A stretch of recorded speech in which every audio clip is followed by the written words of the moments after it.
ఆ జిల్లాలో BJP party వర్గపోరు నివురుగప్పిన నిప్పులా కొనసాగుతూ వస్తుందట. మొదటిసారి ఎంపీగా గెలిచిన ఆమె ఆ సీటు త్యాగం చేసిన మరో సీనియర్ నేత మధ్య వర్గపోరు కొనసాగుతుందట. అయితే ఆ సీనియర్ నేతకు దక్కాల్సిన ఎంపీ టికెట్ పార్టీలో కొత్తగా చేరిన మహిళా నేతకు కేటాయించడమే ఆ జిల్లాలోని బీజేపీలో వర్గపోరుకు కారణమైందట. అయితే క్రమశిక్షణకు మారుపేరుగా ఉన్న ఆ జాతీయ పార్టీలో కొనసాగుతున్న ఈ కోల్డ్ వార్ ఎట్టకేలకు రాష్ట్ర అధ్యక్షుడి సమక్షంలోనే బహిర్గతమైంది. దీంతో ఎవరిపై చర్యలు తీసుకోవాలో తెలియక అధిష్టానం తలలు పట్టుకుంటుందన్న టాక్ కొనసాగుతోంది.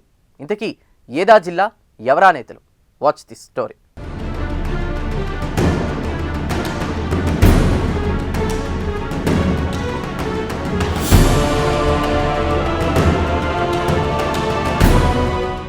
ఉమ్మడి రాష్ట్రంలోని పరిచయం అక్కర్లేని పేరు డీకే అరుణ. ఎమ్మెల్యేగా, మంత్రిగా బాధ్యతలు చేపట్టి ఉమ్మడి పాలమూరు జిల్లాలో తిరుగులేని నేతగా ఎదిగారు. తెలంగాణ బీజేపీ రాష్ట్ర కోశాధికారిగా ఉన్న శాంతకుమార్ మహబూబ్ నగర్ పార్లమెంటు టికెట్ 2 సార్లు ఆశించి భంగపడ్డారు. దీంతో వీరిద్దరి మధ్య కోల్డ్ వార్ కొనసాగుతూనే ఉంది. ఈ 2 సార్లు కూడా పార్టీ డీకే అరుణను వరించింది. ఇదే ఈ ఇద్దరి మధ్య వర్గపోరుకు కారణమైంది. తెలంగాణ రాష్ట్ర ఆవిర్భావం తర్వాత 2014 అసెంబ్లీ ఎన్నికల్లో కాంగ్రెస్ తరపున గద్వాల నియోజకవర్గం నుంచి ఎమ్మెల్యేగా డీకే అరుణ పోటీ చేసి గెలుపొందారు. ఆ తర్వాత 2018 ఎన్నికల్లో ఆమెకు గద్వాలలో పరాజయం ఎదురైంది. అనంతరం జరిగిన రాజకీయ పరిణామాల క్రమంలో ఆమె 2019 పార్లమెంట్ ఎన్నికలకు ముందు బీజేపీలో చేరారు. 2019 ఏప్రిల్లో జరిగిన ఎంపీ ఎన్నికల్లో ఆ పార్టీ తరపున మహబూబ్ నగర్ నుంచి పోటీ చేసి ఓటమి పాలయ్యారు.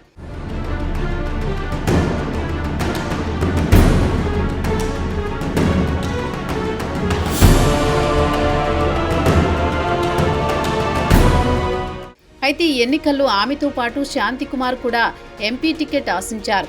బీజేపీని గెలిపించాలని పార్లమెంటు పరిధిలో 7 అసెంబ్లీ నియోజకవర్గాల్లో ఆయన ఫోటోతో కూడిన ఫ్లెక్సీలు వెలిశాయి. పోటీగా డీకే అరుణ వర్గం కూడా ఆమె ఫోటోలతో ఫ్లెక్సీలు పెట్టారు. ఇలా అప్పటి నుంచే ఇద్దరు నేతల మధ్య కోల్డ్ వార్ మొదలైంది. ఇక 2024 ఎంపీ ఎన్నికల్లో సైతం ఇద్దరూ టికెట్ ఆశించారు. బీజేపీ అధిష్టానం మరోసారి డీకే అరుణ వైపు మొగ్గు చూపగా ఆమె పోటీ చేసి గెలుపొందారు. ఇలా 2 పర్యాయాలు శాంతికుమార్కు టికెట్ వచ్చినట్టే వచ్చి చివరలో చేజారింది. దీంతో టికెట్ దక్కని శాంతికుమార్ తనను ఓడించేందుకు కుట్ర చేశారని రాష్ట్ర అధ్యక్షుడి ముందే ఈ విషయాన్ని వెల్లడించారు. దీంతో ఈ ఇద్దరి మధ్య కొనసాగుతున్న వర్గపోరు ఒక్కసారిగా వెలుగు చూసింది.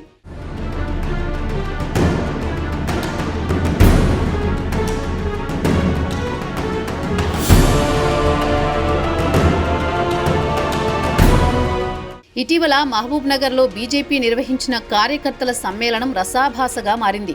2 వర్గాలుగా విడిపోయిన ఎంపీ డీకే అరుణ, శాంతికుమార్ అనుచరులు పార్టీ రాష్ట్ర అధ్యక్షుడు రామచంద్రరావు ఎదుటే బాహాబాహీకి దిగారు. శాంతికుమార్ను వేదికపైకి రాకుండా డీకే వర్గం యత్నించడంతో పాటు గోబ్యాక్ అంటూ నినాదాలు చేశారు. ప్రతిగా శాంతికుమార్ నాయకత్వం వర్ధిల్లాలి అంటూ ఆయన అనుచరులు నినదించారు. ఈ క్రమంలో పలువురు నాయకులు కలుగజేసుకుని గొడవ సద్దుమణిగించారు. ఆ తర్వాత డీకే అరుణ మాట్లాడుతూ పార్లమెంట్ ఎన్నికల్లో పార్టీని ఓడించేందుకు పనిచేశారని, వారిపై క్రమశిక్షణా చర్యలు తీసుకోవాలని పరోక్షంగా శాంతికుమార్ను ఉద్దేశిస్తూ రాష్ట్ర అధ్యక్షుడిని కోరారు.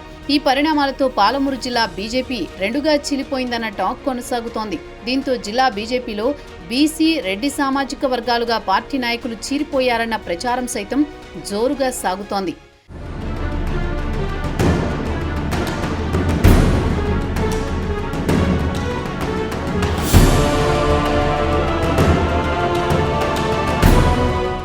రాష్ట్ర అధ్యక్షుడి సమక్షంలో రాష్ట్ర కోశాధికారి అయిన శాంతికుమార్ సమావేశంలో స్టేజిపైకి వస్తుండగా డీకే అరుణ వర్గీయులు శాంతికుమార్ను గోబ్యాక్ అంటూ నినాదాలు చేశారు. అంతేకాదు ఎంపీ డీకే అరుణ సైతం వేదికపై ఉన్న శాంతికుమార్ను ఉద్దేశించి పరోక్షంగా మాట్లాడిన మాటలు ఆ పార్టీలో చిచ్చు రాజేశాయి. ఈ ఘటనతో మనస్తాపానికి గురైన శాంతికుమార్ స్తబ్దుగా ఉండగా ఆయన అనుచరులు మాత్రం ఆగ్రహంగా ఉన్నట్టు తెలుస్తోంది.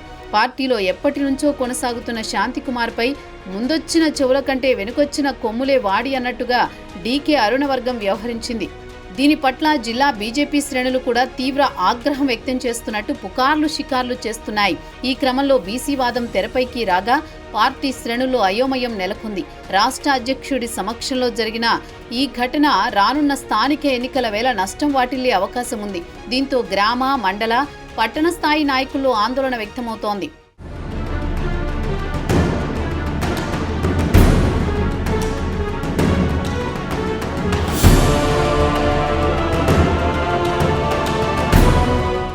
బీజేపీ రాష్ట్ర అధ్యక్షుడు రామచంద్రరావు సమక్షంలో జరిగిన పరిణామాలపై ఇటు జిల్లా అటు రాష్ట్ర పార్టీ శ్రేణుల్లో భిన్న స్వరాలు వినిపిస్తున్నాయట.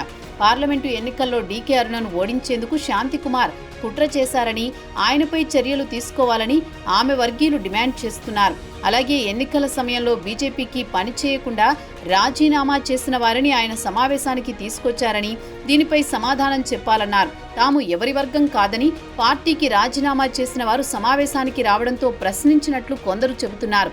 ఇదే క్రమంలో గత అసెంబ్లీ ఎన్నికల్లో నారాయణపేట, మక్తల్, గద్వాలలో డీకే అరుణ తన కుటుంబ సభ్యుల కోసం బీజేపీ అభ్యర్థులను వ్యతిరేకంగా పనిచేశారని, ఆమె అవకాశవాద రాజకీయ పోకడలతో విసిగి 2-3 నేతలు పార్టీని వీడారని ఇటు శాంతికుమార్ వర్గీయులు ఆరోపిస్తున్నారు.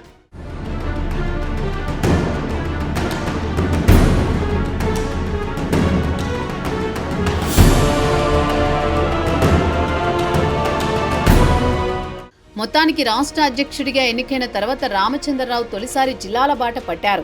నేరుగా క్షేత్రస్థాయి నేతలతో సమీక్షా సమావేశాలు నిర్వహిస్తున్నారు. ఇందులో భాగంగా పాలమూరు పార్లమెంటు నియోజకవర్గంలో పర్యటించారు. ఇందులో నేతల మధ్య విభేదాలు బహిరంగ సమావేశంలో రచ్చకెక్కాయి. దీంతో ఆ పార్టీలోని సీనియర్ నేతలు అసంతృప్తి వ్యక్తం చేస్తున్నారు. పార్టీలో కొత్త సంప్రదాయానికి తెరలేపారని, ఇది మంచి పద్ధతి కాదని మండిపడుతున్నారట. ఇలాంటివి ఆదిలోనే కట్టడి చేయాలని, లేకుంటే మరిన్ని ఇబ్బందులొచ్చే అవకాశం ఉందని హెచ్చరిస్తున్నారట. స్థానిక ఎన్నికల వేళ పార్టీకి నష్టం వాటిల్లే ప్రస్తుత పరిణామాలు ఉన్నాయని పార్టీ అధిష్టానం దృష్టి సారించింది. సమస్య సద్దుమణిగేలా చూడాలని జిల్లా బీజేపీ శ్రేణులు కోరుతున్నారట. దీనిపై బీజేపీ రాష్ట్ర అధ్యక్షుడు ఎలాంటి చర్యలు తీసుకుంటారో చూడాలి మరి.